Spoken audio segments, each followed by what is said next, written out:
short, kulangi. Yung aso mo yata. Ang dapat pala yung aso mo. Aso sa radyo, no? Kawalit niyo.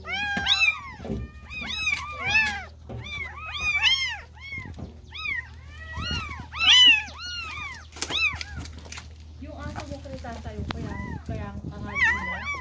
Nada-enview.